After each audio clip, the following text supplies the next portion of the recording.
Thank you, Marty. So my name is Shelly O'Donovan. I have a small company called the Authentic Influence Group. We mostly go into companies and teach influence, help folks, especially in pharma, as they're going through big shifts in their organizations to help management communicate those shifts well. I also teach at the Wharton School. Marty and I have a lot of Wharton ties in connection with one another, but I would like to introduce our panel today. I'm really excited to have Lindsey Rubinstein, Ellen Snibbe, and Mark Heil with me. And I would like them to introduce themselves because I know that I can't do you justice. And so, Lindsey, we'll start with you. Can everybody hear me? So I think it was Diego mentioned Mike Tyson earlier. That's very funny. It was at dinner last week and Mike Tyson was there. And I actually just posted on my LinkedIn, everybody has a plan until you're punched in the face. Diversification matters. So totally on point there. He actually happens to be very, very nice and very, very big compared to me. But my name is Lindsey Rubinstein. I'm the senior executive responsible for product development, strategy, and capital formation at Opus Capital Management, the alternative affiliate for real estate family office based in New York, FB. We were one of the families that helped build the World Financial Center, so real estate focused, but I'm on the alternative side. Throughout my 20-year career, I've worked in both public and private markets as markets have evolved. Goldman Sachs, D.E. Shaw, Optima Fund Management, and TI Pref. Any Cornellians in the room? Go Big Red. Connect on that. I rang the bell at the New York Stock Exchange after taking a company I helped found public. So that's one fun fact. Other fun fact is I have 2 daughters who are wonderful. I'm sure you'll hear stories about them over the course of the panel. They did not get to meet Mike Tyson. Hi. My name is Ellen Baker, and I have a company. I was a founding partner of Baker Aurora. We consult to family offices and introduce them to alternative investments. That's the short version. I came out of public finance years ago, and that, of course, went the way of the buggy whip. So I segued into private clients. Coincidentally, happened to end up in the ultra high arena. And as you know, they're all sort of in the same club. So you do a nice job for one family and introduce you to another.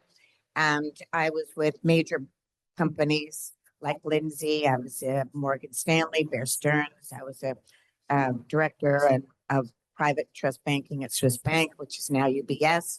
And I learned that I was often asked to sell the soup du jour, which didn't necessarily suit my taste, shall we say.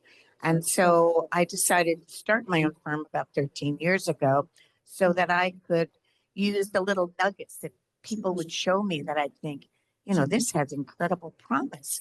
I couldn't do that at major firms because they wanted to scale to everybody.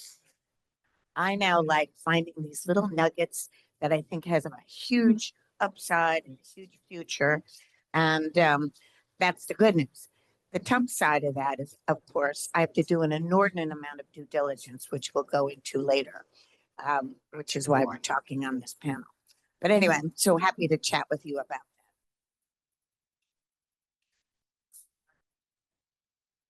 that. Got to get the technology to work. The light would not go green. I thought, somebody's telling me something, right?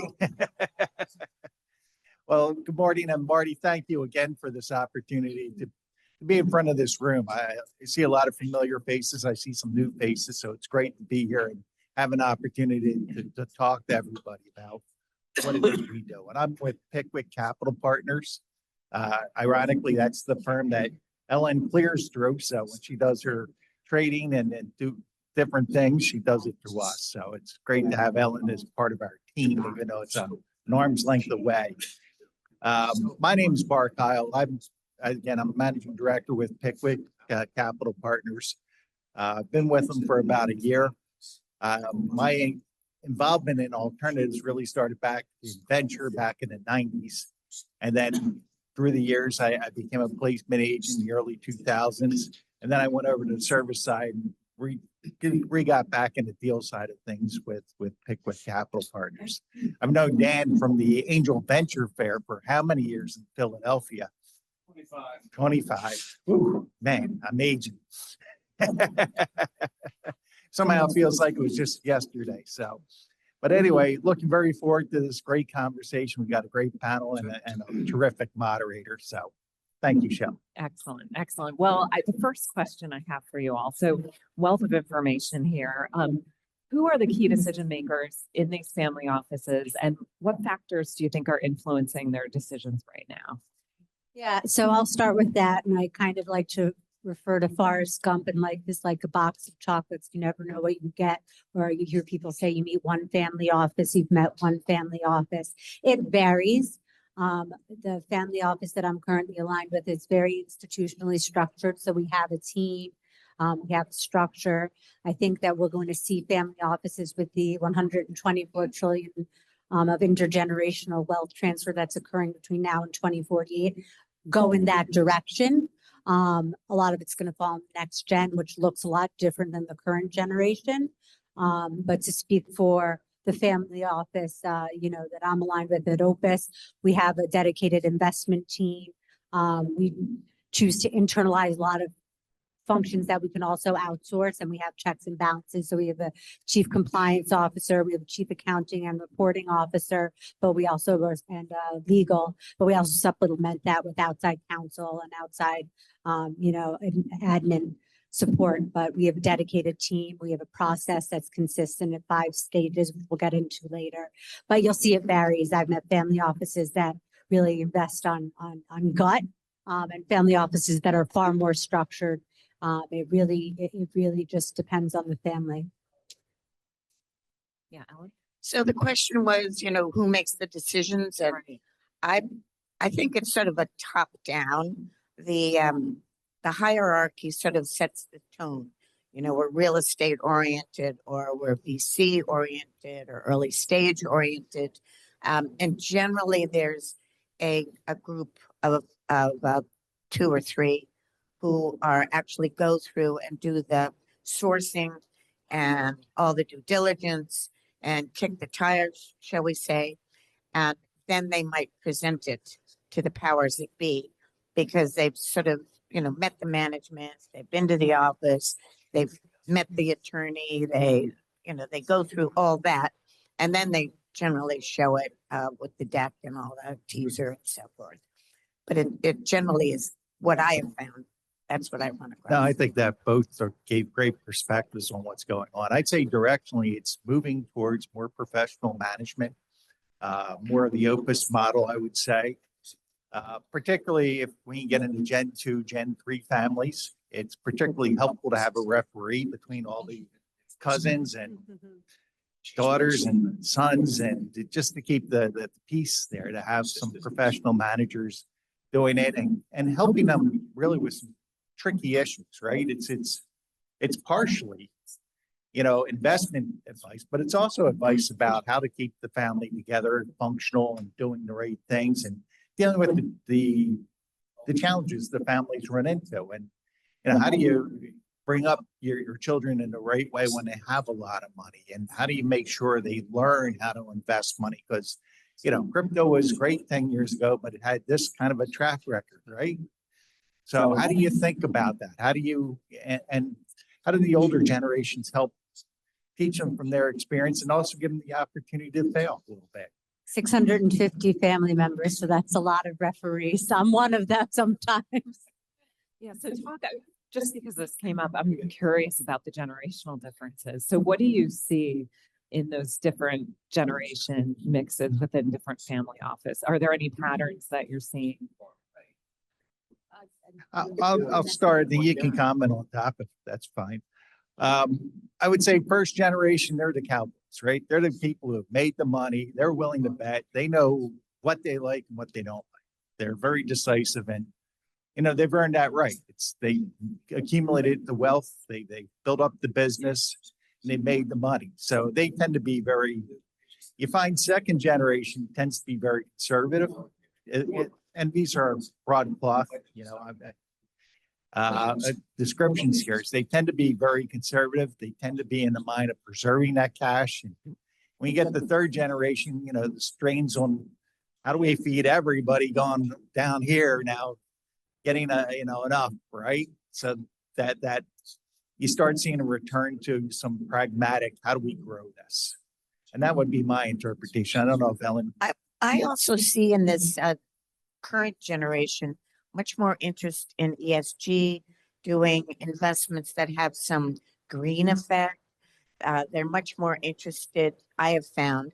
And I think that if you overlook that, this generation is coming up, you really have to nurture and know your audience when you're presenting an investment, because the top guy is looking for a return, alpha, and so forth. Next generation might be a little bit more concerned with doing well by doing good. I'm going to be contrarian, just speaking from the, return attributes that we look for. ESG does not matter to us. It's the return attributes we're seeking, but it stems from a lot of what everybody here is talking about in terms of G1 forms the primary source of profitability for us. That was real estate. We also established, it was, I guess, one of the G2 family members that helped establish, how do we step away and diversify and really look towards creating that legacy?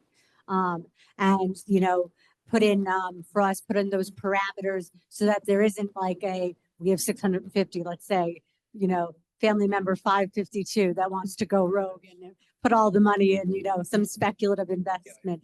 But in terms of, ESG, I think that's an acronym that is better used separately than collectively.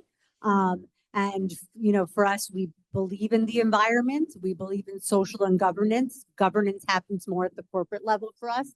And certainly if there's a manager that fits our return attributes, lack of correlation, high downside protection, do not lose money, that happens to be ESG, we'll take a look. But it's not a sole focus for us. In terms of statistically, of that 124 trillion I mentioned before, like that big number, about 30 plus trillion is going to women.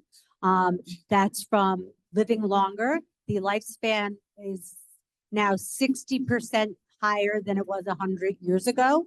And women, I'm sorry, guys, we just outlive you. And gray hair divorces. And just next generation that happens to be women. And so just, there's a focus on that, how women think and the differences there and systematic differences in how they invest. I do think there is more of a focus sometimes on impact, but I think what we're going to see, and we're already starting to see it happen, is a movement or a confluence between health, wealth, and legacy. We're living longer. We're focused on health span. So not reactive. I broke my arm. I'm going to the doctor, but proactive healthcare. The same thing is happening. I'm seeing across family offices and conversations in wealth, the wealth span effect in terms of I'm not looking at just one bespoke investment. I'm looking at a portfolio that can really help build us a legacy that goes beyond one generation. So, I really think that that's, when we talk fad versus fundamental, that's a fundamental paradigm shift that's happening now.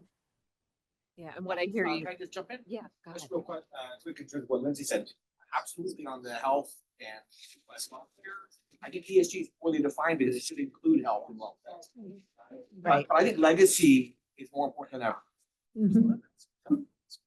Thank you for your support. We agree. So, and can you just speak a little bit to how you continue this consistent investment approach and with, keeping the track record in alignment with the expectations of that family office?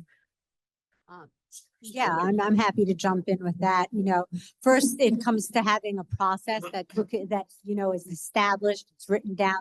I mean, I actually remember one of the firms that I was aligned with previously, they said even a lack of a process therein is a process once written down.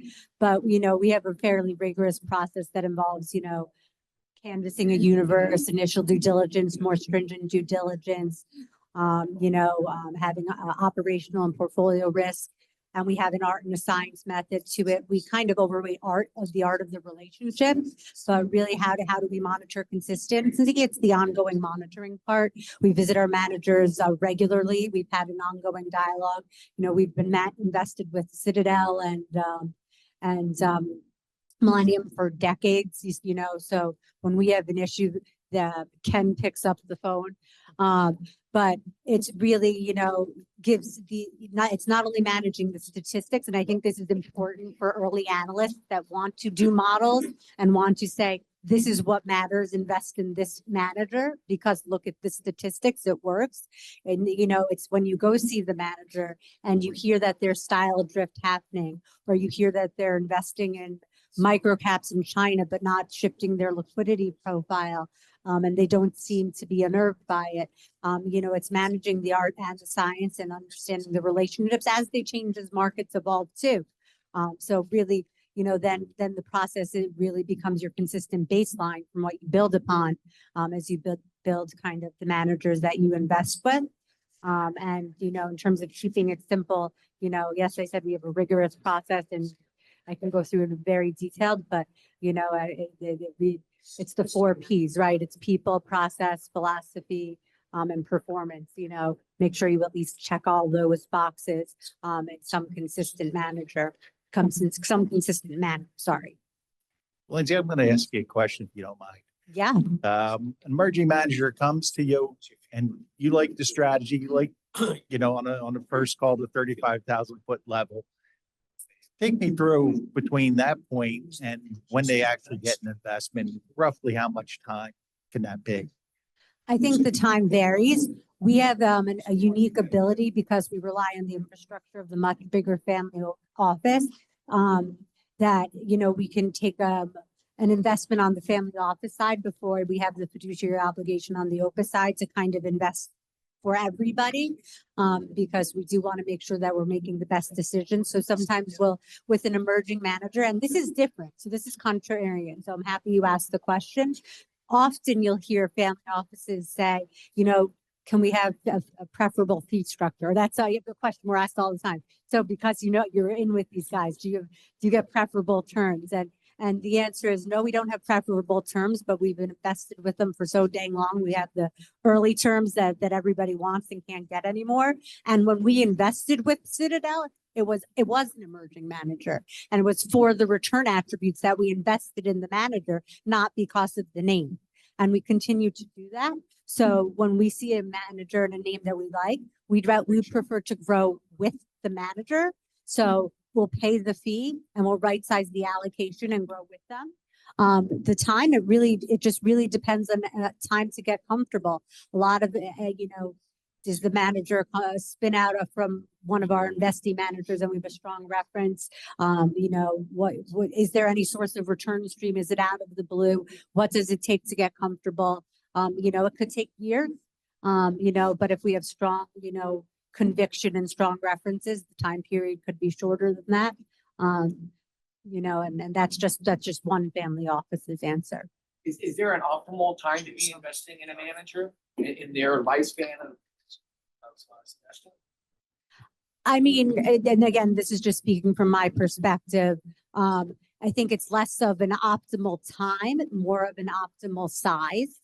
And where the greed factor comes into play, and you'll see managers try to get too big and bigger than their strategy can handle, and so then they become capacity constrained and their returns suffer as a result.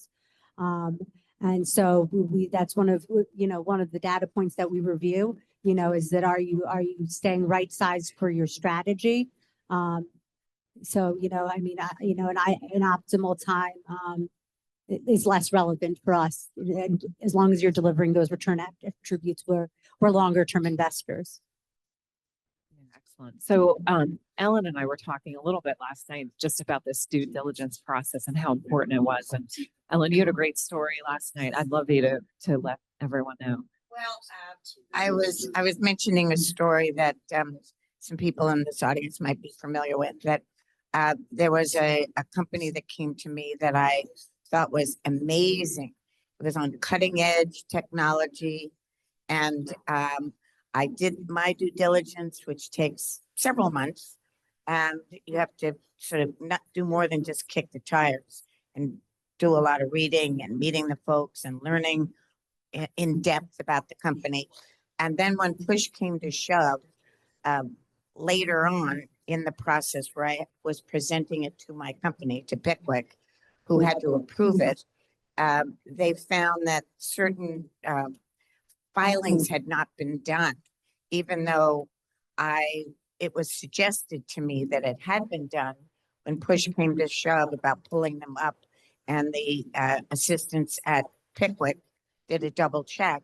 They found they hadn't been done, and after all this work, I was prohibited from helping the company. And so I think what I mentioned to Shelly, it's very important for a first time earlier stage fund to have the right attorney, the right advice, so that you don't run into things like that. Because in the case of Pickwick, they had just gone through their audit and they just couldn't handle, any possible hiccup. Good old FINRA. No, but I think that goes to the heart of the matter, right? Yeah. It really is a point of trust. They sort of suggested to you they had done these filings, they hadn't done them. And now they want you to take them out and introduce them to your connections. And, when you're a broker, you're only as good as the last person you took in the door, to the family offices. They want to, you may not invest in your client, but they at least want to know that they're reputable. You've scoped them out to a certain degree. Obviously not the degree they're going to, but we've taken them to a certain length and that they're not having to do all that initial legwork. They'll still do it just because they're pretty disciplined in their approaches, but they want to know. And if we bring in somebody who hasn't done what they said they did, we can't take them out. Well, and but even though when I found out, I worked hard to get it all done and to get all the boxes checked, took several more months, but still my broker dealer said, we've been through, auditing before, we can't afford to have all this downtime again. And they're probably going to be in great shape, but I was prohibited from helping them after all that. I had a similar situation, but different reason for walking away from the opportunity. I had a guy who had a brilliant strategy in healthcare. I won't go into all the details about the fund, but this thing was going to make money. I'm convinced of it. He was uniquely positioned in the market to do this. And very unfortunately, he was the most arrogant person you could ever meet. I could not put him in front of investors. I said, you're going to embarrass me, and chances are you're a walking lawsuit, You think you know everything, and you should just kind of be a little more humble in your approach. It's the old, you lie down with dogs, you get up with fleas. Yeah, so speak a little more to that, and just that aspect of relationships and how important that is, how folks can cement those relationships, kind of things they can do to build that trust as well. Well, in my case, I just want to say that I think the company that I was working with meant well. I think it will do well. I just, I had my hands tied. It was cutting edge technology. And I think it would, if I had money and I wasn't involved with FINRA, I would have helped them along personally. But sometimes you just have to, go with, with FINRA and SEC and the regulations, it hinders. And that I do believe that you have to really like management. You have to be able to present them.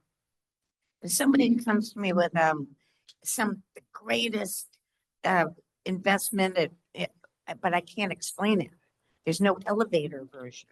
It's so technologically difficult, or it's so quantitative that it's it's not for me. It's really not for me. I feel like I put my own money in it if I were liquid. I put my mother in it if she were alive. It's just, that's how I am. I'll jump in and I'll just say, the currency of relationships is one of the most important, but understated, currencies, and that just go, I mean, just write that down. That's like kind of like rule, whoever's seen, and I've said this before, but I think I said this last time, Marty, has anybody here seen Fight Club? First rule of Fight Club, don't talk about Fight Club. For us, and this has been consistent throughout my career, actually, not just with the family office. Rule 1, never lose a meaningful relationship. Rule 2, rule number 1, do as much due diligence on who you're investing in and who you're investing with, right? Because it's for the long term, and everything's a reflection on you and your reputation. And so, that's how we think about building relationships. We tend to think of build it for the long term. It's okay. If your role within the portfolio, and the way for us in terms of portfolio construction, talk a bit, is we don't invest in many managers within a strategy. Every manager has a specific role. If you're down, it's okay if you're supposed to be down. If you're up and you're supposed to be down and you're not upset, that's like a problem. So again, keeping it simple, managing the art and science and being in dialogue and not just relying on those statistics that were reported to you. I think, the relationship is really, really important. Yeah, and I think if you're a blind pool merging manager coming to a family office, everything's got to be lined up, right? Your deck has to be well done. Your PPM has to support what's in the deck. Subscription documents need to be done. And when you conduct your meetings with the people, it's very important. Everything builds your credibility and your trustworthiness.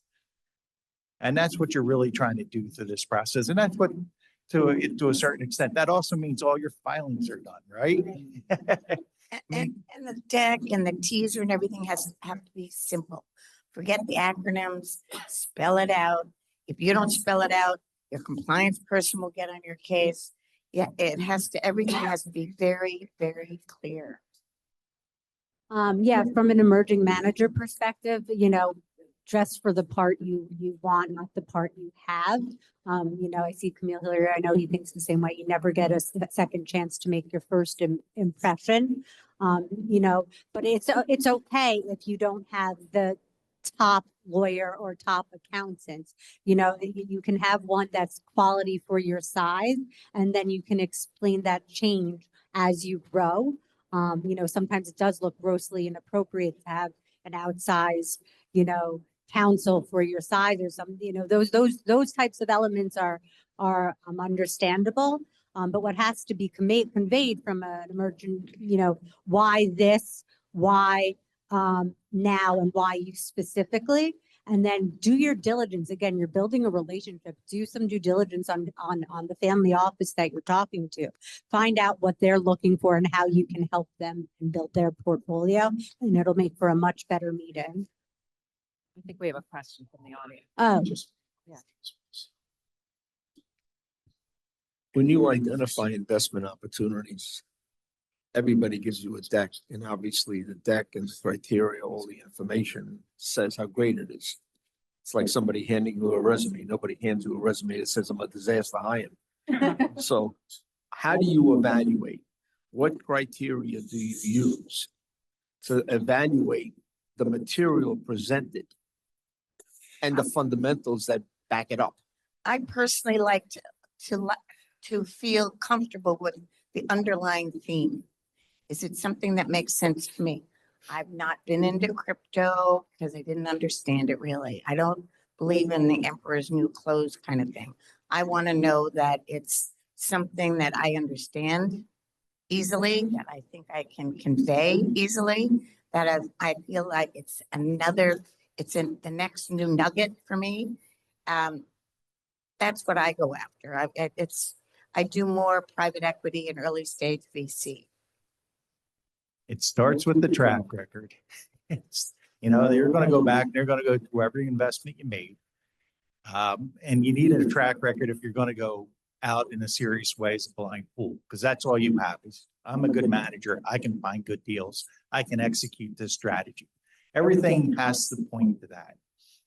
Otherwise, you're gonna have, a funny story going for it. They don't expect everything to be a success in your track record, but they want to see the logic behind it, why you did it, what you learned from that experience.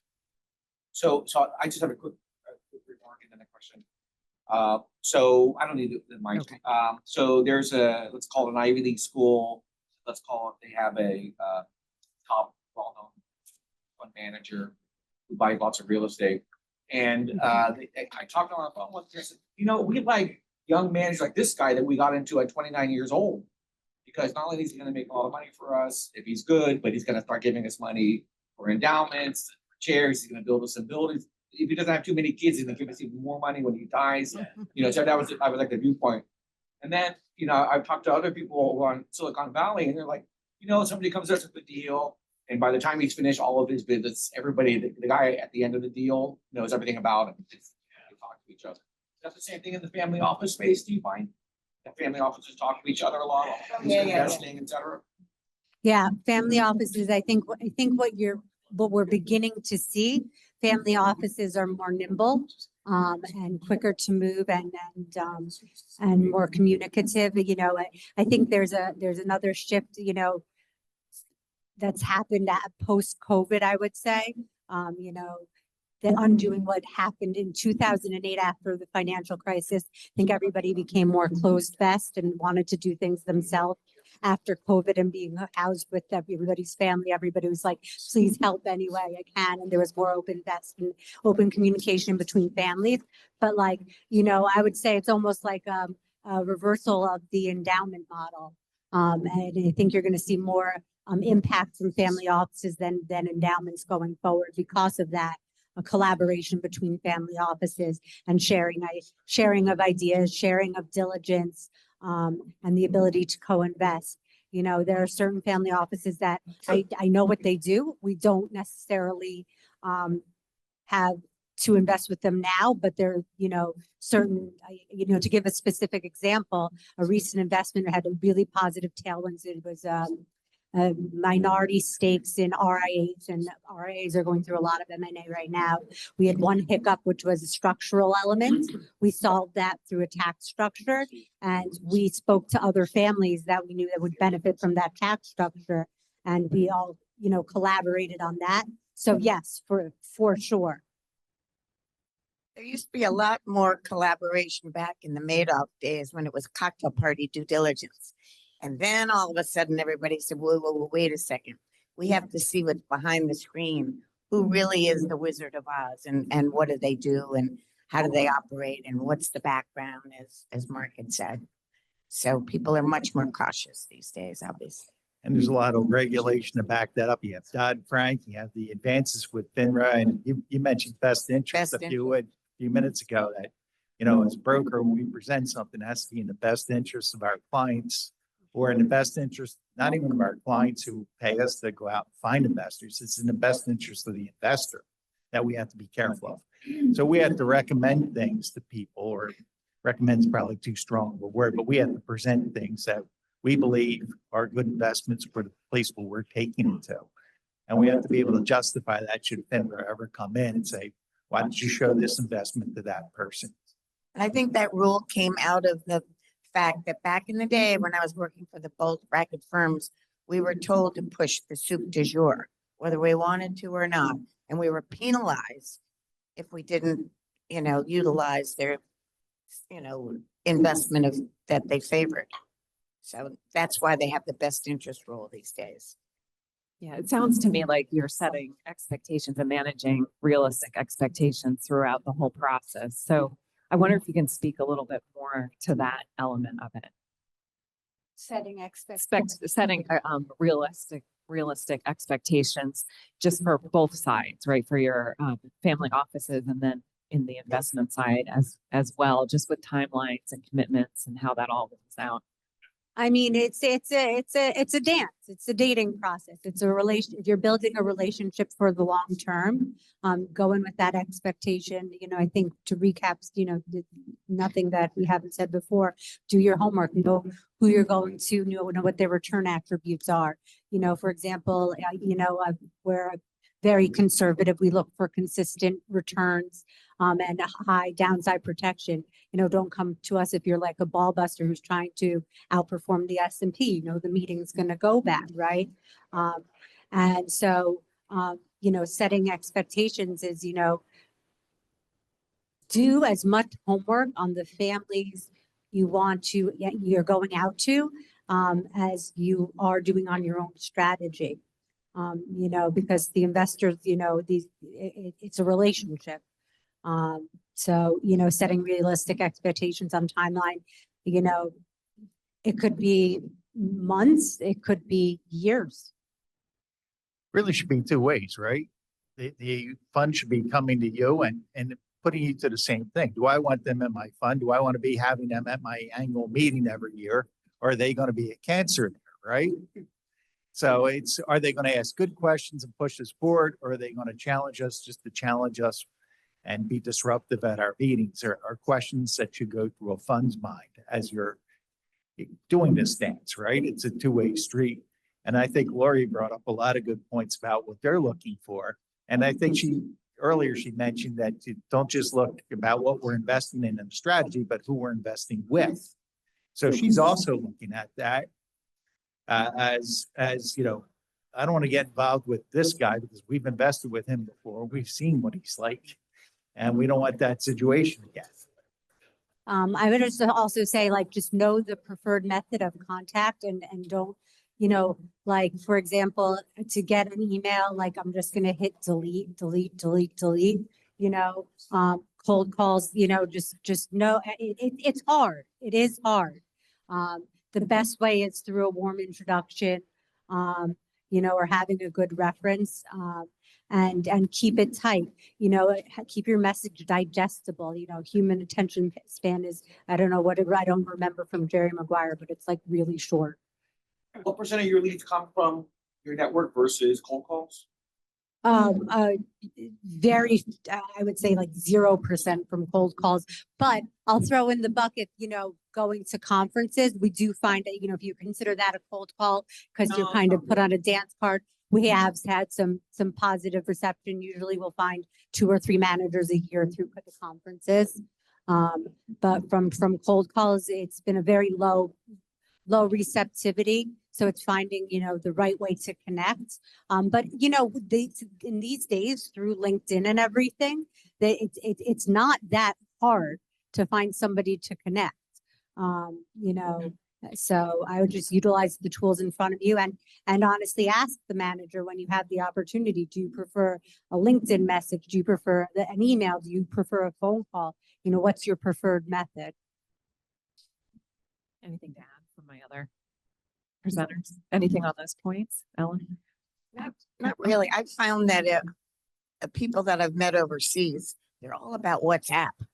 And I'm not quite sure how FINRA does with that because they like to archive everything that we do. And so I'm trying to deal with that. Yeah, I've got a question over here in the corner. Do you need you can. I can manage without the microphone, no? Yeah. Thank you very much. Thank you. People online. Thank you. Great panel, definitely. I have for you like 200 questions and you only have 10 minutes, right?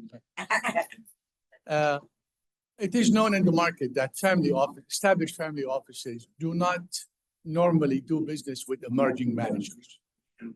And no direct offense, but especially in this market since COVID, most of the big checks have been going to the bigger and to the larger wealth managements, as you all know. But we heard today that they are nimble, that you can fire them. Ellen, you're always sophisticated because since you took your license, no one can compete with you. Can you give some perspective on why would the family office choose an emerging manager in this market? And second, on the common trends between family offices. I know, Lindsey, you said that just like we heard for 500 years, that a family office is one family office. Yeah. It is true, and it is really a dinosaur because there are common, traits between them. So if you guys can explain more on that, I think we can learn more from you today. Thank you. I think I've been trying to express is that, like, for example, your family office knows real estate and they probably want to diversify. They're huge, so they need to scale. I have family offices that tell me all they want are something that's new, emerging. Maybe it's a special technology, maybe it's an early stage VC. And those are the kind of companies that come to me. So I happen to specialize in private equity and earlier stage VC. The family offices that don't need to scale in a large way. Having said that, I've done business with very large multifamily offices that I did work with them on smaller, earlier stage VCs. And they came to me when the market was down and said, thank God you came into our portfolio because it was the only thing that went up. There were unicorns. We're so happy. So, as Lindsey said, one family office, one family office. But a lot of times I have found they're good at what they do. They like this particular style and they might want to branch out and just diversify a little bit. They're not going to put a lot of money into most of the family offices I deal with, 250. They do smaller minimums with this kind of investment. How often are they liquid to allocate?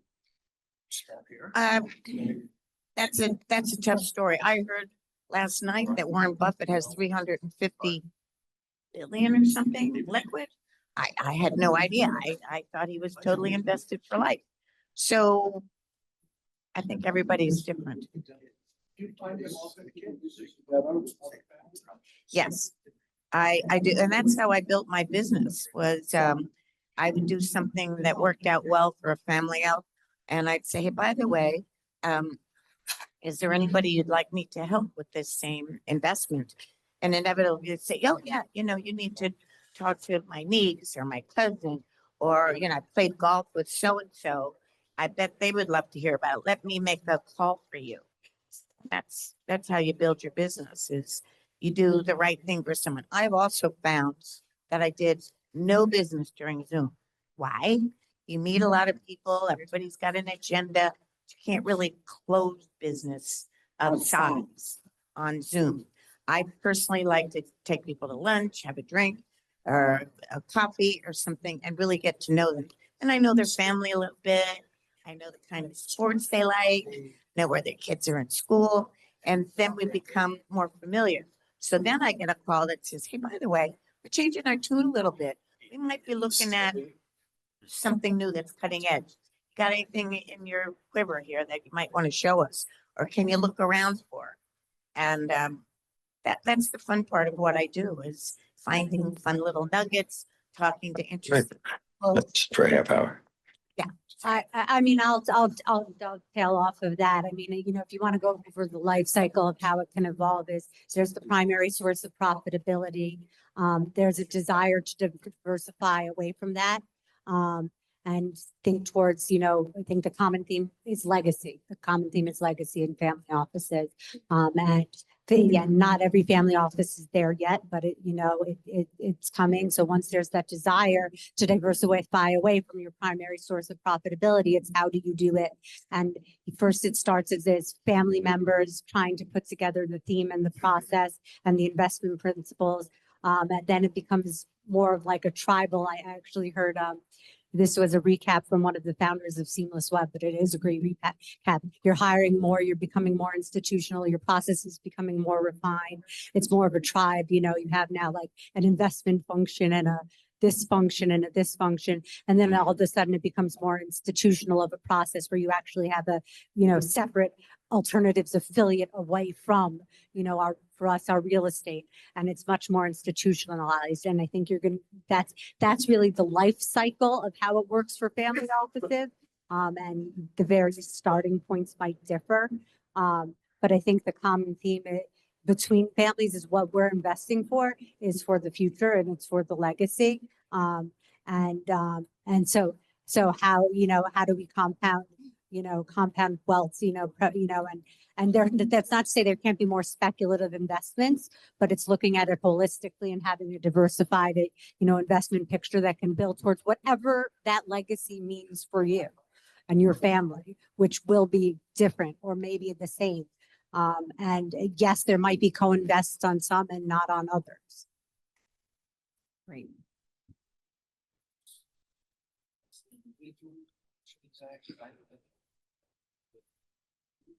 Or are you investing in a manager that's investing in transactions? Because there's a difference. I Both. mentioned 250,000. That's a retail. It could be a private equity deal, or it could be a fund. So it could be both. You mentioned 200,000. To me, that's retail. No, a lot of family offices with a very early stage VC, they'll make a 250 starter. Maybe the other people in the family will also do a 250. Maybe they'll go to $1 million, but they don't do large tranches in the early stage, I have found.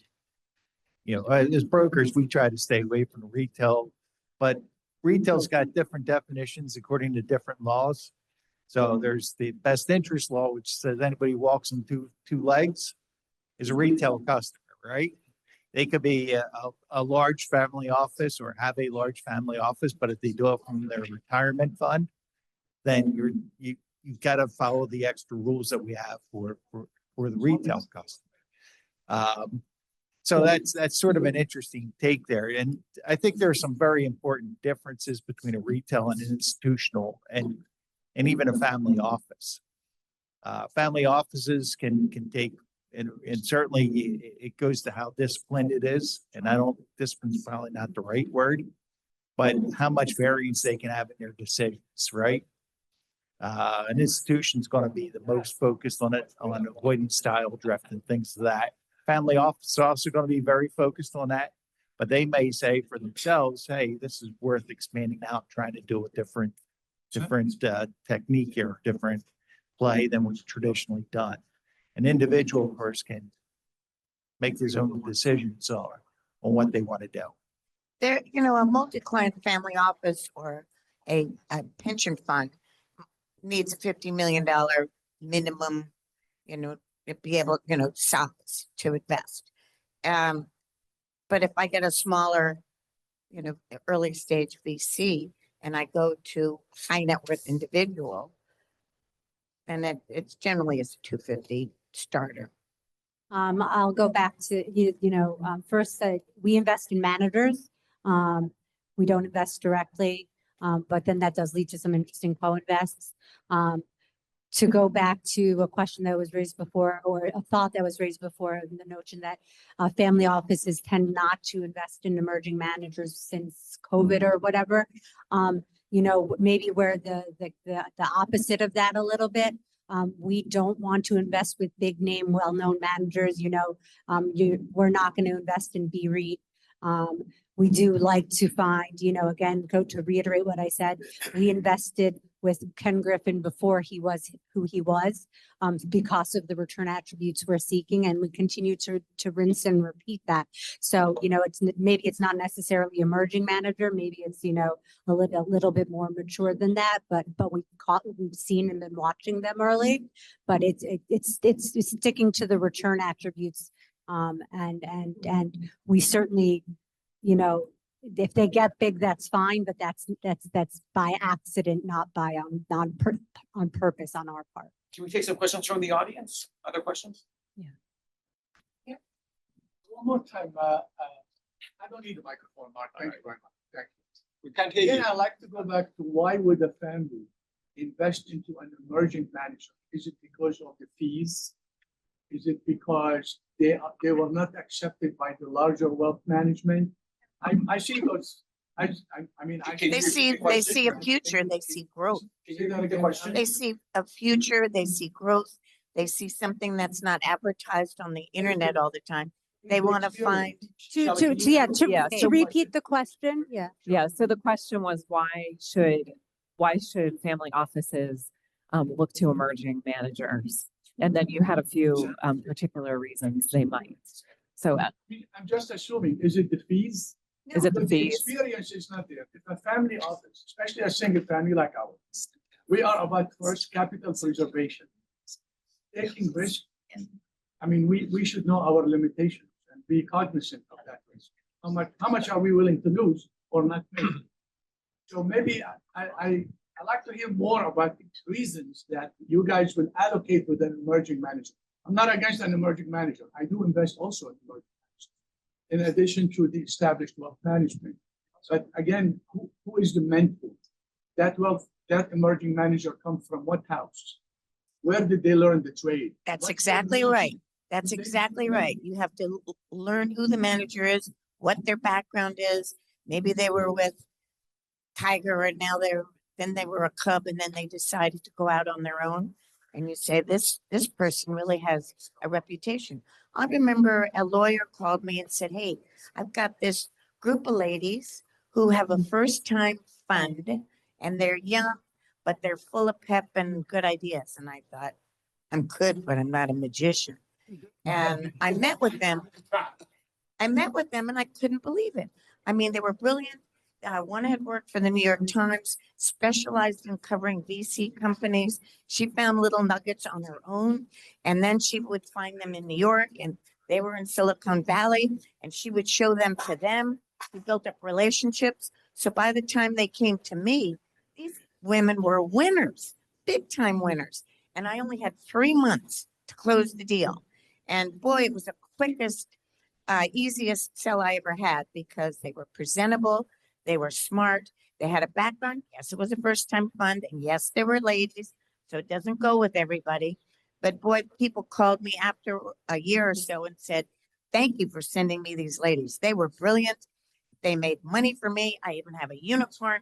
So, it varies. As we've been saying all day, it depends on the people and their background and how you feel that they're smart, they're hardworking, and that they know how to just dig a little bit deeper than somebody else. Yeah, I mean, just to give a specific example without a name, there's a manager that we've been diligencing for a couple of years now.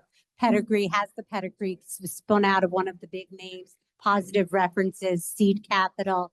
But we've been monitoring the returns for a couple of years and building the relationship and finding the role it has in our portfolio. Certainly, we're not going to invest in any manager if we don't need to. If we're like full and happy, like why do we need any more managers, right? But we have capital to allocate, and we're going to allocate it in a manner that aligns with our principles. On the hedge fund side, I went over that. On the longer term side, it's still risk mitigated, but we're willing to go further out on the risk reward spectrum. And so that does include some managers that are maybe in their 5th or 6th year. That we've been speaking to, but that's because there's a need for it. There's a variant perspective. It has a role within the portfolio, and then you right size the allocation. So maybe it doesn't become a core allocation. It's more of a satellite allocation. Like I said, one thing that we have the advantage of doing is investing directly on the family office side. To build the relationship, and then when we feel comfortable with the fiduciary obligation, and know that there's an alignment there, then we'll invest on the Opus side for the other family members. With respect to liquidity, somebody brought up liquidity, super duper important. You can't promise liquidity that you don't have. So make sure that, the liquidity that's being offered aligns with the underlying managers or investments that you have, and use like disaster scenario when you're mentioning liquidity. Don't use like the best scenario. And yeah, so those are touching on those questions. I think they've given about 95% of the answer, but I'll add the last 5%.